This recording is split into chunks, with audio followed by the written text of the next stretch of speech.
Headline 24 news channel में आप सभी का स्वागत है और मैं हूं आपके साथ भारती लोधी। आइए बढ़ते हैं आज की खास खबर की ओर। राजधानी भोपाल में आयोजित पत्रकार वार्ता में राजपूत करनी सेना और सर्व ब्राह्मण मंच के नेताओं ने आरक्षण को लेकर अपनी मांगे रखी। प्रदेश अध्यक्ष सहेंद्र सिंह, महिला प्रदेश अध्यक्ष किरण सिंह राठौर और ब्राह्मण संगठन के सुनील पांडे ने कहा कि वे आरक्षण का विरोध नहीं करते, बल्कि उसे संविधान के आर्टिकल 15(6) और 16(6) के अंतर्गत लागू करने की मांग कर रहे हैं। उन्होंने स्पष्ट किया कि ओबीसी के लिए 14%, एसटी के लिए 20%, ईडब्ल्यूएस के लिए 10% आरक्षण को इसी आधार पर मान्य किया जाए। साथ ही उन्होंने कहा कि सुप्रीम कोर्ट में 10 नवंबर 2025 से शुरू होने वाली सुनवाई में सरकार अपने अधिवक्ताओं को पहले हमारे पक्ष पर विचार करने के निर्देश दे।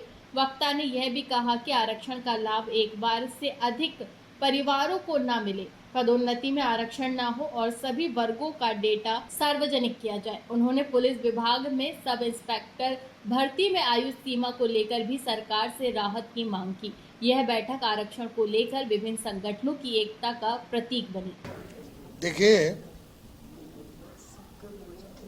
कोविड में के बाद जो भर्तियां आई, उन भर्तियों में तीन साल की छूट सरकार ने दी। लेकिन अभी जो 8 वर्ष के बाद सब इंस्पेक्टर पुलिस विभाग में जो सब इंस्पेक्टर पद की भर्तियां आई, वो भर्तियां में सरकार ने किसी भी तरह की छूट नहीं दी। हमारी मांग है कि जैसे अन्य भर्तियों में 3 साल की छूट दी गई है, उसी तरह पुलिस विभाग में जो सब इंस्पेक्टर की भर्तियां हैं, उनमें भी 3 वर्ष की छूट दी जाए। आरक्षण की बात की जा रही है, उससे कितना नुकसान होगा सोम समाज को, अन्य जातियों को? देखिए भैया, आरक्षण जो विषय है, प्रदेश सरकार के मुखिया जब सारे राजनीतिक दलों को अपने घर में बुला के और आरक्षण पर सहमति बनाने का कार्य करते हैं, साथ ही सुप्रीम कोर्ट में जो 15,000 के प्रश्नों की रिपोर्ट पेश की जाती है, उसमें 1980 में गठित रामजी महाजन की रिपोर्ट को प्रस्तुत किया जाता है। अलग से मऊ में बाबा साहब अंबेडकर की जन्मस्थली मऊ के विश्वविद्यालय से एक गोपनीय रिपोर्ट का बनवाई जाती है और उसको सुप्रीम कोर्ट में प्रस्तुत किया जाता है। तो इससे ज्यादा निंदनीय और शर्मनाक बात सरकार की कोई दूसरी हो नहीं सकती। सरकार और अन्य सारे राजनीतिक दल सिर्फ और सिर्फ वोट की राजनीति कर रहे हैं, जिसमें ओबीसी वर्ग को भी भ्रमित किया जा रहा है, एससी एसटी को भी भ्रमित किया जा रहा है और सवर्ण को तो पूरी तरह प्रभावित किए जाने का उनका कार्यक्रम है। इसमें हमारी एक महत्वपूर्ण मांग है, जो अभी हमारे करनी सेना के प्रदेश अध्यक्ष सहेंद्र सिंह जी ने आपको प्रेस नोट उपलब्ध कराया होगा। सरकार आज तक प्रदेश में जब से आरक्षण लागू हुआ, तब से लेकर अभी तक दिए गए सारे आरक्षण देने वालों के नाम, प्राप्त करने वालों, आरक्षण प्राप्त करने वालों के नाम, उनकी जाति, उनके पद के साथ आंकड़े मध्य प्रदेश में सार्वजनिक रूप से जारी करें, जो इस बात को स्पष्ट करेगा कि कितने इन आरक्षणों में कितना लाभ आईएएस, आईपीएस नेताओं के परिवारों ने प्राप्त किया और कितने प्रतिशत आरक्षण सही में गरीबों को प्राप्त हुआ। तो हमारी ये मांग है कि सरकार आप आंकड़े जारी करें, ताकि प्रदेश की जनता को इस सच्चाई की जानकारी मिले कि आखिर में आरक्षण प्राप्त करने में कितने प्रतिशत कौन तभी हम कहते हैं कि संविधान के आर्टिकल 15(6), 16(6) के अंतर्गत सभी आरक्षणों को लाया जाए जो आर्थिक पिछड़ेपन के आधार पर लागू है, और उसी के अंतर्गत ईडब्ल्यूएस वालों को आरक्षण मिला है।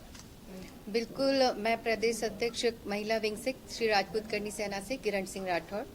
जैसा कि आप पहले भी देख पाए हैं कि अगर एक शब्द उगता है कि मायके लाल क्या होते हैं, तो सरकार जान चुकी है कि अगर हमारे विरुद्ध में या हमें साथ में लेकर नहीं चले तो हम सड़कों पर आकर उन्हें बताएंगे कि हम क्या चाहते हैं और हमें क्या करना है। इसका कदम क्या रहेगा? प्रदर्शन होगा? बिल्कुल, हम एक पूरे प्रदेश में एक बड़ा आंदोलन करेंगे, सड़कों पर होंगे और हम अपनी मांग रखेंगे। आज हम लोग जो यहाँ एकत्रित हुए हैं, यहाँ पर सर्व ब्राह्मण संगठन से हमारे सुनील दादा भी उपस्थित हैं और बहुत सारे हमारे सभी ब्राह्मण समाज से भाई उपस्थित हैं, मेरे बड़े भाई उपस्थित हैं। और यहाँ आज जिले से, कई जिलों से मेरे जिलाध्यक्ष भी आए हुए हैं। रीवा से मोनू सिंह जी, इंदौर से हमारे जयदीप सिंह जी हैं, भोपाल जिलाध्यक्ष हेमंत ठाकुर जी हैं। आज जो ये पत्रकार वार्ता रखी गई है, ये रखी गई है 10 तारीख को सुप्रीम कोर्ट में हम लोग का एक केस चल रहा है जिसमें ईडब्ल्यूएस आरक्षण को, ओबीसी आरक्षण को 14% से 27% करने के लिए माननीय मुख्यमंत्री जी ने सर्वदलीय बैठक बुला के और उस केस को वहां चैलेंज किया, जहां हाई कोर्ट ने उसको रोक दिया। अभी जिस चीज को लेके, मतलब आज संविधान के विरुद्ध जाने की कोशिश कर रहे हैं ये लोग, ये क्या चाह रहे हैं कि हर चीज में आप आरक्षण ला दो और अपनी राजनीति बैठाए रखो। सर्वदलीय बैठक इसलिए हो गई कि कुछ तो ऑलरेडी सत्ता में है और कुछ को सत्ता में आनी है, तो अपोज कर नहीं सकते, इसलिए सब साथ बैठ गए। क्या भारत देश को जातियों में बांटना चाहिए इन लोगों को? आप आर्थिक आधार पे करो ना। श्रवण में गरीब नहीं है, श्रवण में 17-18 जातियां आती हैं, क्या उनमें गरीब नहीं आते? क्या गरीबी को आप आरक्षण जो दे रहे हो वो क्या गरीबी देख के दे रहे हो? जो नीडी हैं, जिनको जरूरतमंद हैं, जिनके घर में एक वक्त के खाने को नहीं है, उनको दो ना आप आरक्षण। उस परिवार का भला करो ना। आप क्यों इस तरीके से चीजें कर रहे हैं? आप क्यों इस रूपरेखा में हमारे भारत देश को ले जाके और जातियों में बांट के अपना वोट बैंक बनाने का काम कर रहे हो? आप भटकिए मत। मैं फिर कह रहा हूं, आप लोग के चैनल के माध्यम से सरकार को चेतावनी दे रहा हूं, भटकिए मत। हमारे देश को जातियों में मत बांटिए, देश को सीधा सीधा चलने दीजिए, आर्थिक आधार पे आरक्षण करिए जिससे हमारे देश का भला हो सके। हमारे देश के उन वर्गों का, वर्ग क्या, जातियां क्या, गरीब का भला हो सके, ऐसी परिस्थितियां ला दो साहब। राजनीति के चक्कर में चीजों को खराब करने की कोशिश मत करो। फिलहाल के लिए इस खास खबर में इतना ही। देश विदेश की तमाम बड़ी खबरों को जानने के लिए देखते रहें हेडलाइन 24 न्यूज। नमस्कार।